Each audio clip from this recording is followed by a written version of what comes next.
Hi guys! Welcome to our channel. So, matagal-tagal na walang update. Kaya ngayon, update na tayo.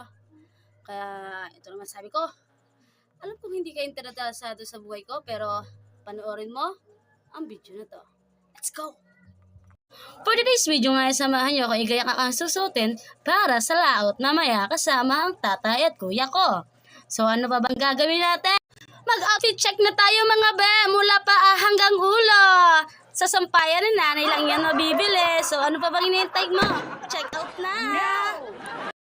Pero sa ngayon, tara na!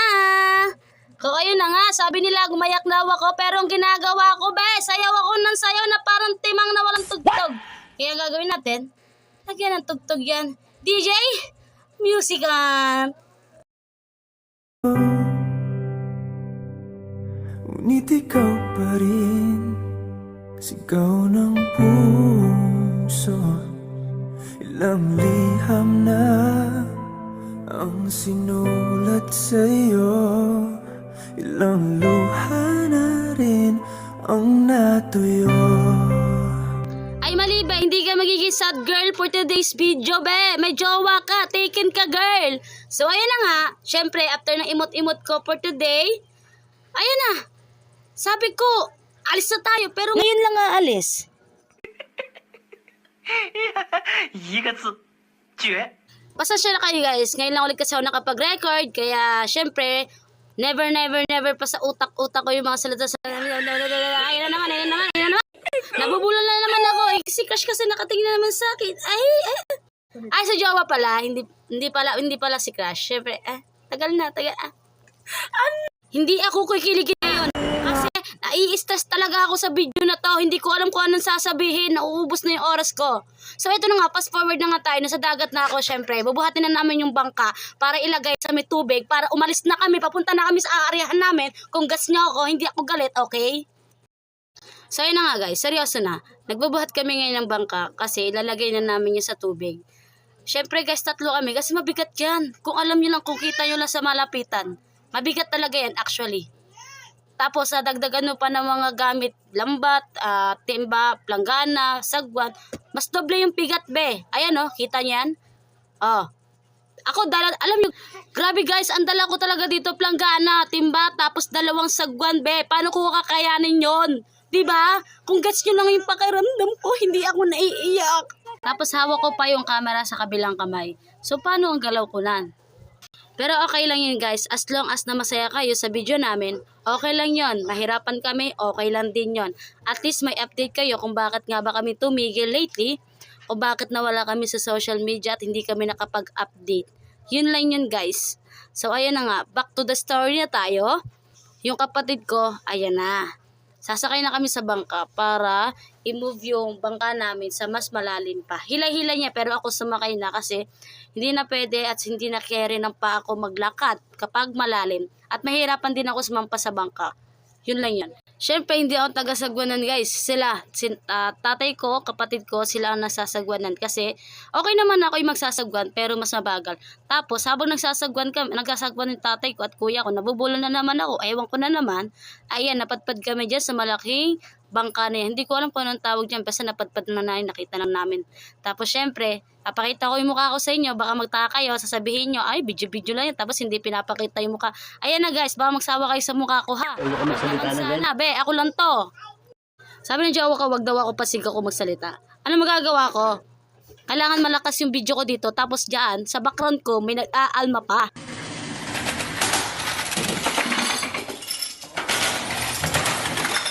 Diba? Ay, ayaw ko na lang talaga dito sa buhay ko. Check lang. Siyempre, happy lang. Pero ganyan talaga ang buhay, guys. Pwede ka maging masaya, pwede ka maging malungkot. Depende lang sa sarili mo paano mo ito i-handle. Pero di ko alam kung paano ka magiging malungkot sa ganitong lugar. Kung ito makikita mo, guys. Tingnan nyo naman. Kung gaano kaganda, tapos sasabayan pa ng music. Oh, shit!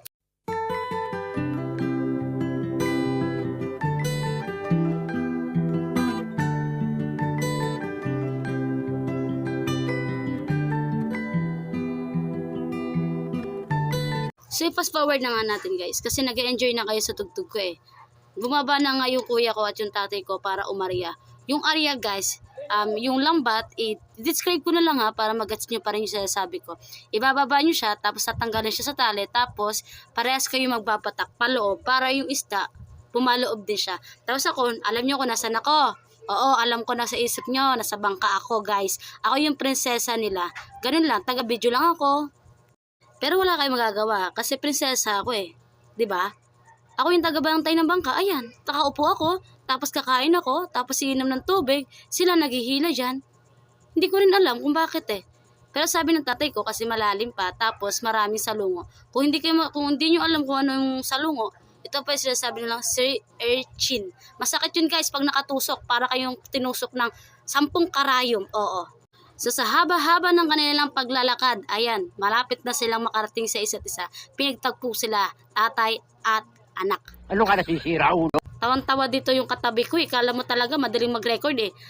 So after nan guys, kapag magkalapit na sila, ayan, yung tatay ko magsisipong na yan. Yung sipong guys, siya yung magtitingin kung may huli na isda o kahit na anong uri ng lamang dagat. Yun guys, hindi madali. Sa totoo lang, hindi madali ang magsipong. Okay na sa akin yung batak, pero yung magsipong, mahirap guys, sa totoo lang. Kasi hindi mo alam kung ano yung magiging kahinatnan nun. Ikaw ba ay matutusok? Ikaw ba ay masisipit? 'Di ba? At habang si tatay ay nagsisipong, yung kapatid ko, ayun, naglalabayan siya. Ang lalabayan naman guys, ayun, binabalik na ulit sa dati yung lambat niya.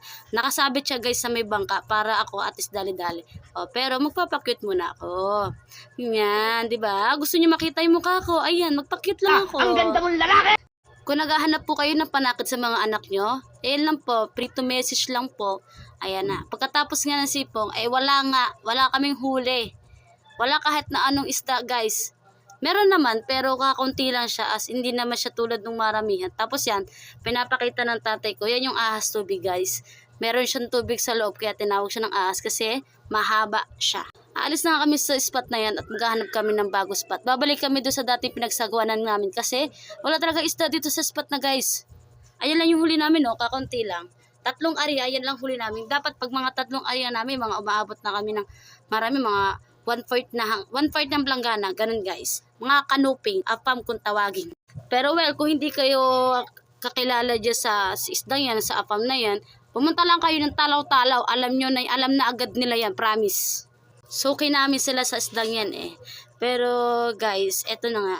Alam ko ang matagal nyo na itong inintay. Habang nagsasagwan kami, kukanto ko sa inyo kung bakit kami nawala lately. Marami kasing nangyari sa pamangkin ko, sa pamilya ko. Grabe guys, parang gumuho talaga yung mundo namin ng mga nangyayari sa amin. Lalo na sa aming dalawa, marami may mga napagdaanan pero nakakakaya naman namin. Kaya hindi na kami nakapag-video-video pa talaga dahil Ano ubos ba na yung drama mo oras sa namin. buhay? Tapos ubos pa yung, alam na. So, ayun na nga. Nakarating na kami tapos nakalimutan ko mag-video. Ewan ko ba, ang bilis-bilis ng utak ko kapag usapan chismis, pero yung mag-video para ipakita sa inyo kung paano umaria ulit. Ayan, hindi ko na nagawa. Pero dahil andito na tayo, ayan, papakita ko sa inyo. Yan yung labayan na labayan baga. Ewan ko na naman, nauutal na naman ako. Yung sinasabi ko sa inyo guys, sipong. Diyan, kung paano magtanggal ng isda si tatay. Masakit siya guys pag nadadali nung sa gilid niya. Sakit talaga nun guys. Tapos pagkatapos namin doon, umaria ulit kami, pagka-area namin, yan yung nahuli namin. Alam ko ang ilan sa inyo, sa mga manunod dito, familiar sa gantong uri. Ito po yung sinasabi ng alimasag o kasag sa Tagalog. Yan yung nahuhuli namin na ayaw ko dadamputin guys. Masakit siya sa kamay pag nasipit kayo. Dala talaga balat. Naranasan ko yan nung one time na sumama ko ulit sa tatay ko dati na maglaot. Nanguha kami ng naggaganang kami ng kasag. Nasipit ako, nakagwantis na ako. Grabe yung sakit. Ewan ko talaga. Tapos ramdam ko mula sa kaloob-looban. Pero syempre, normal na yun sa tatay at nanay ko kapag nagkukuha sila ng kasag. Tapos syempre, sa aming mga baguhan, syempre, masakit yun. Dati kasi naglalaot yung nanay at tatay ko, sila yung magkasama. Tapos minsan kasama din ako, tapos nakabangka kami. Nakasama ko na rin yung partner ko dito, si Carl. Siya yung kasama ko rin dati na sumama sa laot dati. Oo, ganun. Ewan ko, magulo. Naguguluhan ako sa mga sinasabi ko, kung ano-ano na talaga lumalabas sa bibig ko. Sana guys, maintindihan nyo pa rin yung sinasabi ko.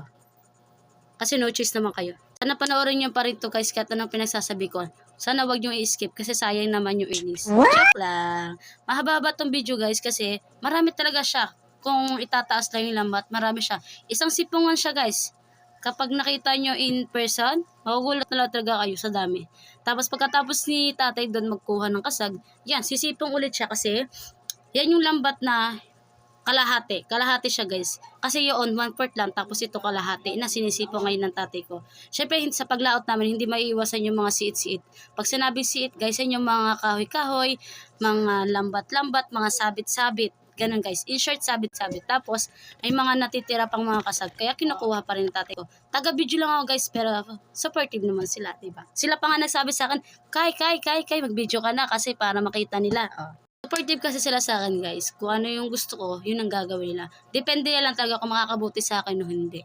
Yan naman yung mga tinatanggal naman ng tatay ko. Yun yung mga maliliit na kasag na nakakain naman siya guys. Pero matitigas lang talaga. As in, kapag kahit sabi mo luto na, matigas siya para balatan. Kayo lang talaga susuko pag kinakain nyo yan. Pero nyo, tinan nyo. Panoorin nyo kung paano nyo tanggalin. Diba? Ang hirap kaya na. Ang sakit na. Ang sakit na sa kamay kasi magigigil ka para tanggalin siya. Patuloy pa rin ako sa pag-video lang. Tapos yung tatay ko, patuloy pa rin sa pagtatanggal ng kasag. Kasi may mga natitira pa nga siya, guys. Hindi na pwedeng hindi kunin, di ba? Oh, ayan, tulad nan. Oh, may nakuha na naman. Sabi ko sa inyo, pag kami naguhuli ng kasag, hindi maiiwasan na mawalan. Kita nyo? Mukha ko yan. Ako yan. Oh, kita nyo kahit nasa madilim. Tapos ayan, sipong pa ulit. Pangalawang area na yan, guys. Nung nangasag kami. Aba. Tapos another sipong na naman. Tapos antay ulit kung may mga kasag na madadali. Yan, no? Yan ang sinasabi ko sa inyo guys. Maraming siit na dumadali. Tapos yan naman, lumahan kung tawagin. Pero joke lang. Yan po yung boteta na sumisira at salot sa aming mga lambat. Sila yung kumakagat guys. Ewan ko na lang talaga kapag kinakain nyo yan. Tapos naiiwan pa yung lambat sa bunganga nila. Ang talas kaya ng ngipinan guys. Matalas ang ngipin yan guys, pwede kayong matusok, pwede kayong makagat din. Naranasan ng tatay ko yan, nung makagat talagang dugon-dugo guys. Tapos ako, hinahawakan ko pa na siya kasi may natunog siya. Siya yung ata tinatawag nilang pufferfish ba yon? O yung isang pufferfish na maraming tusok-tusok. Iba kasi yung pufferfish sa amin eh, pufferfish kasi kinakain niya naman. Kinakain nga pero may laso niya sa katawan. Depende na lang kung paano niya lutuin. Tapos flex ko lang guys yung bangka namin. Bangka ng kuya ko yan, pero kami ang gumagamit kasi yung kuya ko namamasada naman kaya kami lang gagamit kasi naman may stock, di ba? Maliit lang siya guys, kasya lang yung pang-4 na tao, 3 tao.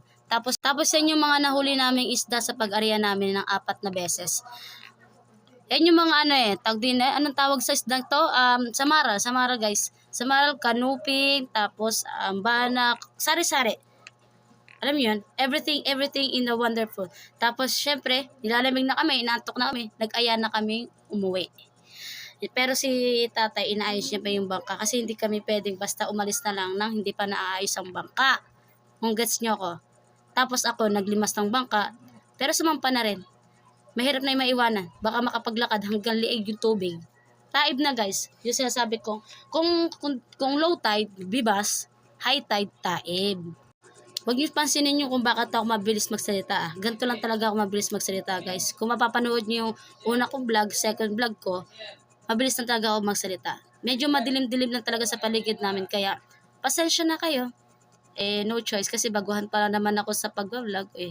Pero kung gusto nyo mas malinaw pa yung pag-vlog ko, subscribe nyo na. I-like, i-follow, at saka i-comment. Yun lang. Ay, mali pala. I-share mo na pala. Hindi pala i-comment. Kasi kung magko-comment ka, ano naman sasabihin mo doon? Baka isa ka sa magiging basher ko. Charis lang yon. Siyempre, walang magiging basher for today's video. Pag naging basher ka na lang talaga, gusto ko kitang ipasok sa loob, tapos katay-katayin. Joke lang. I love you. Ayun guys, isasabi ko sa inyo, tinatali ng tatay ko. Kasi kailangan yan itali. Baka maanod. Pag naanod dyan, ano gagawin natin? Pag naanod dyan, di babayaran ng bangka. Yan kita nyo.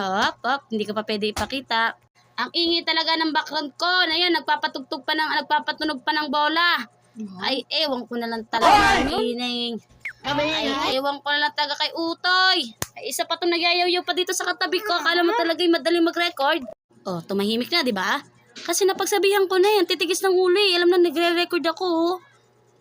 Pero syempre, back to the video na tayo. Hindi pa rin matapos-tapos to sa pagtatali. Kasi nga, ang hirap-hirap ng guys, maliit lang yung space niya. Mahihirapan ilusot yung tali kapag maliit ng space, guys. Kailangan itali yan kasi bukod sa mapapadpad siya o maaanod siya, para hindi rin magalaw ng mga taong uupo sa bangka na to. Ayun, fast forward na nga natin. Pauwi na kami ng buhat na ng tatay ko yung lambat. Tapos ako, buhat ko yung timba at isang sagwan. Tapos yung kuya ko naman, buhat niya naman yung planggana. Mabigat yun, guys, kasi halos magkakalahating banyera na yung huli naming isda at saka kasag. Ayan na, guys, malapit na kami sa bahay. Kasi yan yung kapitbahay namin, tapos kasunod bahay na namin. Medyo madilim din sa loob ng bahay namin kasi tulog na rin sila. Tapos makikita nyo na lang talaga yung liwanag. Alam niyo kung anong liwanag? Yung liwanag na kusina namin. Ayan, binaba na ng kuya ko. Ang bigat na nan, guys. Oh, kita nyo? Kasag. Malabo lang talaga, guys, kasi madilim pa. Oh, alam mo, alas 11 ba naman kami nakauwi na?